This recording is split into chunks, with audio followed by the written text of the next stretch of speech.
Hi friends, ఈరోజు morning వర్షం పడింది. వర్షం పడిపోవాలి చూడండి, అసలు డిప్ మొత్తం అంతా తడిసిపోయింది బయటన. ఈరోజు మొత్తం వర్క్ ఏం అవ్వలేదు, అన్లోడింగ్ అవ్వాల్సింది అంతా అయిపోయింది ఒకసారిగా. ఈరోజు చూడండి మొత్తం హార్ట్స్ అన్నీ పైన అన్నీ హార్ట్స్ అంటారు, లోన్ కార్గో ఉంటుంది. ఆ క్యాబ్లు ఇవన్నీ క్లోజ్ చేసి ఉంటే ఏం వర్క్ ఏం అవ్వలేదు.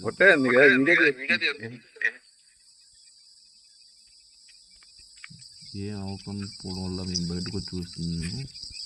అంత సైలెంట్గా ఉంది, మొత్తం అంతా తడిసిపోయింది. ఈ తడిసిపోవడం వల్ల వర్క్ ఏం అవ్వలేదు. మళ్ళీ కొంచెం ఎండెక్కితే తప్ప కొంచెం వర్క్ స్టార్ట్ చేయడానికి అవుతుంది, లేకపోతే ఈరోజు అంత ఇలాగే ఉండాల్సి వస్తుంది. మొత్తం ఈరోజు చూడండి ఫుల్గా ఎలా ఉందో క్లైమేట్ బాగుంది, కాకపోతే వర్క్ అవ్వదు. ఇంకో షిప్ని మా కూడా ఎలా పరిగెడుతున్నాడు, నేను వస్తున్నాను చూడండి ఇక్కడి నుంచి. సరే, ఉందాం.